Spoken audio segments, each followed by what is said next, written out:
I want to turn the focus of my remarks to a very serious matter, and that relates to the administration by the department of 457 visas and the sustained pattern of rorts, the refusal to reform the practices that we're seeing by the minister, and the department continuing to issue visas.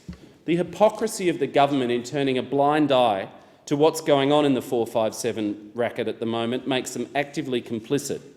Now, I quote from a letter from the minister, and this outlines at the outset the stated policy aim of the 457 program. And I quote, "The policy intent of the subclass 457 visa program is that Australians have priority and that overseas workers are a supplement to and not a substitute for Australian workers." That's what the minister says. In fact, anyone in Australia who writes him a letter will get this little gem of a standard paragraph back. Seems clear. Who could argue? I'll also say at the outset, as someone who used to run various aspects of migration as a public servant, that I believe that we will always need some capacity for temporary skilled labour, whether that's due to capacity constraints or skill gaps in the Australian economy, and that there's a legitimate need for legitimate businesses to procure these skills in a globalised world. The numbers should scale up and down according to the economy, but the key thing is that the system has to be administered with integrity and fairness. Fairness to the Australians who may be missing out on work, whether they're unemployed or underemployed, and fairness to those who come in on visas who are then open to incredible exploitation, which this government does nothing to address. 7-Eleven, anyone? Now, we've heard numerous reports of labour market testing laws being ineffective or gamed, and I picked this up door-knocking thousands of houses through the campaign, in particular IT workers. But I want to raise a specific matter of current concern relating to residents in my electorate. These are serious allegations and concerns relating to the use of 457s for shipping engineers. Now, shipping engineers are one of the hundreds and hundreds of occupations on what's called the CSOL, the Consolidated Skilled Occupation List. That's the list that you have to have an occupation on if you're to be eligible to apply for and nominate someone for a 457 work visa. Shipping engineers, though, have a special status in that if you read the legislation, they're one of only two professions, engineers and nurses, which are protected from exemptions for labour market testing by the Act, i.e. the minister, no matter how much he hates it, cannot exempt shipping engineers from labour market testing requirements. They're a highly skilled and specialist occupation. Now, there are at least 250 unemployed shipping engineers in Australia. I know this because the Australian Institute of Marine and Power Engineers, AMPE, have shown me this data, and many of these people live in my electorate. So I'm deeply concerned to hear of current issues in relation to the company CSL and its recruitment activities. These issues have been raised directly in March, in the last 2 weeks, with DIBP and the minister, but with no satisfactory response. The facts are, in January, CSL advertised a range of jobs, including for shipping engineers. The jobs were advertised again for 1 week, positions on seafarers on seek.com on the 8th of March, closing on the 15th of March. I'm aware of at least 61 applicants, because I've seen the list, who are prima facie qualified, some again from my electorate. I'm in possession now of correspondence from the AMP to the minister and to CSL, and this correspondence was settled by a QC on the 15th and 16th of March, raising concerns that CSL may choose to fill the positions using 457 visas rather than Australian citizens or permanent residents. AMP raising these concerns, and they do it because they're worried for Australians because this has happened before in this industry. In fact, AMP advised the minister that Inco Shipping, now CSL, did not adequately comply with labour market testing as required under the Migration Act. In December 2015, they provided employment to foreign engineers who'd previously been engaged to work on CSL-owned ships, and these 457 visas were granted by the minister. AMP believes that none of the Australian applicants were even interviewed, let alone employed, and I'm very happy to be corrected on that front. Now, the Act requires the minister, before issuing 457 visas, to be satisfied that no Australian citizen or permanent resident is qualified and experienced and available to fill the vacancy. What we see here is a single ad for 7 days on seek.com. I don't believe that's adequate. Nevertheless, we could live in hope that these 61 applicants, at least 61, will receive fair consideration.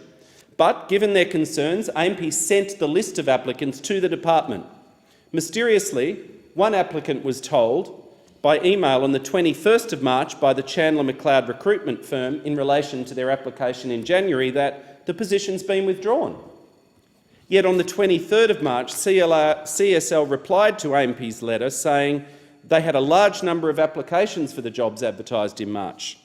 They're undertaking to assess applications, yet claim they have no obligation to interview every applicant, or indeed any applicant, the letter was silent on, and they refuse to provide any undertakings requested by AMP to not hire more 457 workers. So I call clearly on the Minister to make a clear commitment to actually back fairness in this system, to back Australian workers who are qualified for these jobs, and to not keep saying one thing and doing another. Say, Minister, you won't issue more 457 visas for shipping engineers, at least without being properly satisfied that serious labour market testing has occurred and fair consideration has been given. Now, DIBP, the Minister's Department, replied to this email on the 20th of March, acknowledging the list of applicants for the jobs advertised on seek.com and saying they would, I quote, consider this new information in consultation with the Minister's office. So we await their response and we seek the Minister's assurance. More broadly, the question arises, of course, is why shipping engineers are still on the consolidated skills shortage list. It's clear that there are many qualified, unemployed or underemployed shipping engineers in Australia, and this was admitted by the government's department in Senate estimates just a few weeks ago by the Department of Transport and Infrastructure. But despite this admission, we see or think 457 visas are still being issued. We had 180 of them in 2013-14. We had 174 of them in 2014-15. 2015-16 we had 100. The Minister's still issuing them, but mysteriously on the 30th of September last year, the department stopped publishing the statistics. So no one actually has any clue anymore how many 457 visas the Minister's been issuing from the 30th of September. The Parliamentary Library says, well, we don't know anymore because they took the data down. Labor's response in our plan to put local workers first is sitting there in a bill on the notice paper introduced by the Leader of the Opposition, which could be voted on now. It makes very clear in the Leader of the Opposition's speech that skills from overseas will always be a necessary part of a modern open economy, no argument. But this bill sets more rigorous evidence requirements for labour market testing for 457s. They're not onerous. It says put a job ad up for 4 weeks, seems pretty reasonable. Make sure that if you're applying for a visa, you've done your labour market testing within the last 4 months, seems pretty reasonable. Ban ads that only target overseas workers. Well, it shouldn't be hard. And crack down on job ads that set false, unreliable requirements just so you put an ad up and shove it into the department to get a foreign worker. Now, when the Leader of the Opposition was the Minister, he introduced labour market testing and those opposite opposed. They voted against it.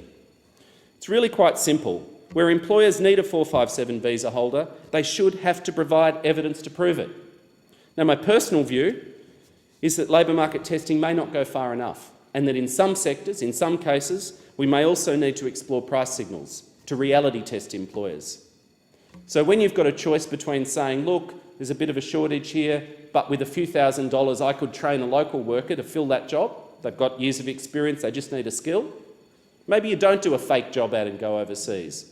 Maybe the government says, well, you really think you need that? Then you pay a higher fee instead of training a local worker.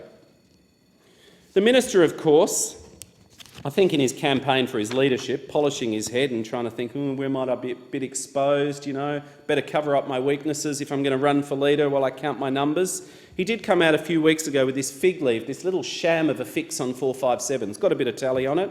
He said, sounded good, we're going to ban temporary foreign workers from taking jobs at fast food stores. That sounds all right. What he didn't say is that people on 457 workers aren't flipping burgers. This great big announcement, this great big crackdown on 457s applies to a couple of hundred people in management and supervisory roles. It's about time the Minister actually took his responsibilities seriously and stopped playing politics